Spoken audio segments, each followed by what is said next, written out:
Isang binatilyo ang nakomatose matapos sumabak sa boxing competition ng Central Luzon Regional Athletic Association na ginanap sa Zambales. Iniimbestigahan na ng Department of Education ang insidente, lalo na't may nakalap na impormasyon ang mga pulis na pawang mga guro lamang at hindi mga lehitimong boxing trainer ang nagsanay sa mga batang boksingero. Live mula sa Maynila, may report si Chino Gaston. Chino? Jessica, mag-aalas 8 nga ng gabi nang dumating ang ambulansyang lula nitong 16 anyos na batang boksingerong si Jonas Joshua Garcia dito sa UST Hospital sa lungsod ng Maynila. At pansin nga natin na sa pagbaba ng ambulansya ay nakatape itong mata ng biktima, hindi gumagalaw at nakakabit ang isang manual respirator. At batay na rin sa pakikipag-usap natin dito sa mga medical personnel na kasama nga sa ambulansya, ay tinuturing daw clinically brain dead ang biktima, kung kaya't kailangan ng respirator para tulungan itong makahinga dahil hindi na nga ito nakakahinga ng sarili. Bagamat malakas pa rin naman daw ang tibok ng puso nito, kung kaya't itinuturing pa rin itong buhay. Naritong report. Sa bus pa lang daw papunta sa Iba, Zambales, kung saan isinasagawa ang Central Luzon Regional Athletic Association o CLRAA. Iba na raw ang pakiramdam ng 16 anyos ni Jonas Joshua Garcia na sasabak sa boxing competition ng palaro.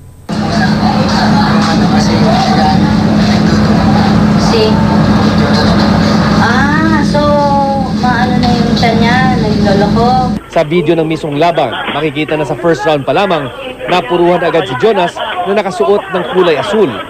Ayon sa impormasyong aming nakalap, sa punto raw na iyon ay dumugo ng ilong ni Jonas. Ngunit agad din daw siyang na-clear ng doktor. Nakapagpahinga rin daw ang binata bago muling sumalang sa second round. Sa second round, nagkabakbakan muli ang dalawang batang boksingero. Pagkatapos nun ay wala na halos na bitawang suntok ang dalawa. Hanggang sa nahilo na si Jonas, pinaupo sa corner at nagpasya ng referee na itigil ang laban. Base sa CT scan sa ospital, nagkaroon ng blood clot sa kanang bahagi ng utak si Jonas dahil na rin sa malalakas na tama sa ulo. Sa ngayon ay comatose si Jonas at nilagyan ng tubo at ventilator dahil hindi na siya humihinga ng sarili. Sabi ng mga neurosurgeons, they won't take the risk of operating this patient. Kahit buksan, malaki yung risk ng mortality sa loob ng operating room. Clinically brain dead pa rin siya. Kaya lang the complications are starting to set in. Ngayon, nag-pneumonia na siya. Although BP is okay, the respiration is okay, meron pa rin siyang heart rate hanggang ngayon. Lumalaban pa rin siya. Wala raw kaalam-alam ang ina ni Jonas na sasali ang kanyang anak sa boxing.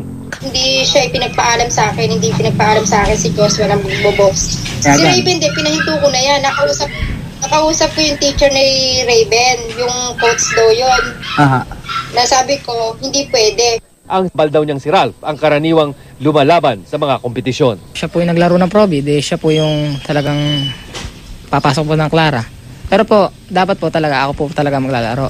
Nung second round po, talaga pong, di ko na po akalain ganun po mangyari na bibigay na po talaga yung kapatid ko. Sinisilip na ngayon ng pamunuan ng CLRAA kung tama nga bang si Jonas ang pinasabak sa kompetisyon, imbis na ang boksingero talaga niyang kapatid na si Ralph. Ang CLRAA ay nasa ilalim ng Department of Education.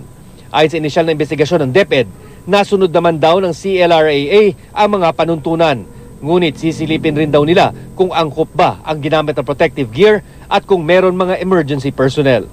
Minabuti nung region na isuspend muna pansamantala yung boxing sa regional meet. Nagpapasalamat din tayo sa probinsya na talagang sinusuportahan nila yung pamilya ngayon. Pero ang pulisya may nasisilip ng problema. Yung mga trainer ng boxing sa Bataan, nung nakausap namin is mga professional teacher yan, hindi professional boxer. So, tinuturuan nila yung player kung ano lang yung alam nila. We are not discounting the possibilities na merong mga lapses nangyari. Hindi ito ang unang pagkakataon may nadisgrasyang boksingero habang nasa ring.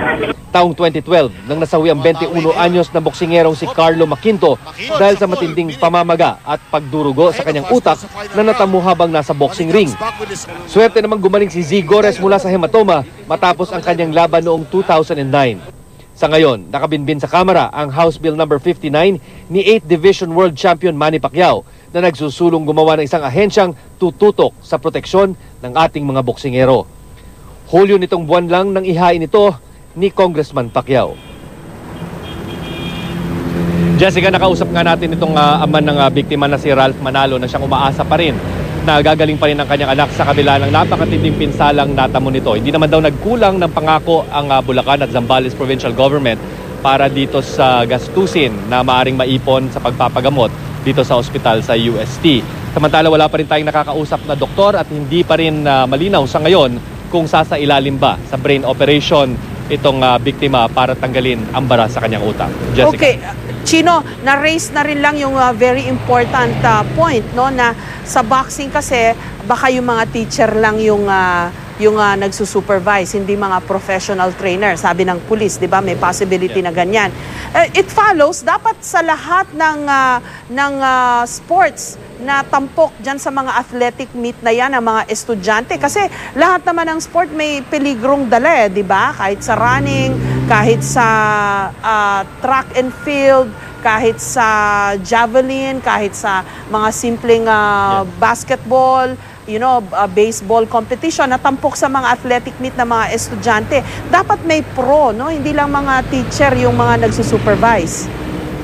Tama ka dyan, Jessica. Alam mo, sa ating pagkakaintindi, dito base sa initial investigation na isinagawa nga ng DepEd, ay napakaselang itong boxing bilang palaro kahit sa amateur level. Dahil ito isang contact sport, iba sa basketball, iba sa baseball, kung saan hindi talaga nagsasakita ng sadya itong ating mga contestants. Dito kasi sa boxing, kung matatandaan nyo, yung amateur level ay napakatindi nitong mga safety equipment na kinakailangan nga para siguraduhin hindi nga mapipinsala itong ating mga contestants.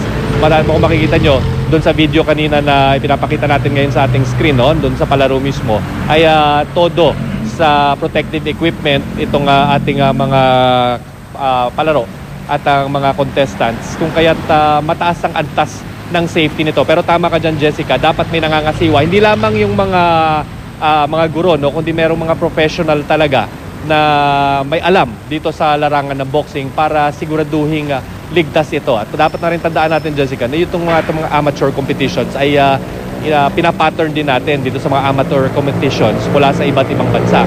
Kasi maganda rin naman ang safety records. Kaya palaisipan talaga ngayon na sa kabila ng complete na mga protective equipment at may nangangasiwa, meron din namang referee at kumpleto ito sa mga medical personnel na nakaantabay, ay bakit nangyari pa rin ang trahedyang ito?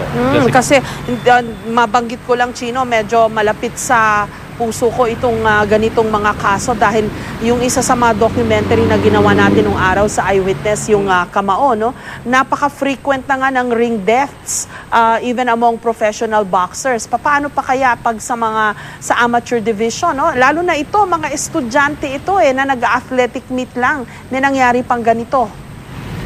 Tama ka dyan, Jessica, kasi kailangan talagang pag-ingatan, lalo na itong sport ng boxing dahil kahit na sinasabi natin matindi yung level ng safety na itinataguyod dito, lalo na particular sa mga amateur meets. Iba ito sa amateur boxing, kasi yung makikita natin na sanay tayo na nakikita yung mga professional boxers natin, wala itong mga safety equipment at medyo yung mga gloves na ginagamit dito ay mas maninipis. Doon sa amateur level, bukod sa mas makakapal lang gloves, meron itong mga protective equipment kung kaya't matindi talaga ang pagbabantay nito. Pero alam mo, Jessica, hindi rin natin tiyak ngayon kung ano yung statistics when it comes to ring deaths dito sa amateur level dahil bihira tayong nakakarinig na may nadidisgrasyang amateur. Marami tayong naririnig ng mga ring deaths doon sa professional level, sa international scene, hindi lamang dito sa ating bansa, kundi maging sa ibang parte ng mundo. Although sinasabi nila na accepted fact na nga daw yun, na medyo may panganib talaga o sadyang mapanganib, itong tinatawag na contact sport gaya ng boxing ay hindi pa rin katanggap-tanggap na may mga nadidisgrasya gaya nating mga kababayan na narito ngayon sa UST Hospital. Naalala ko lang, baka dapat hindi lang din sa contact sport, Chino, kasi naalala mo yung kaso ng basketballista sa Amerika ba yun? Nung tumalon lang, may nangyari sa kanyang tuhod o paa, Anything can happen. Pagka sport talaga, may kasamang peligro yan, kahit yung mga pinakasimple lang. In any case, maraming salamat sa'yo, Chino Gaston.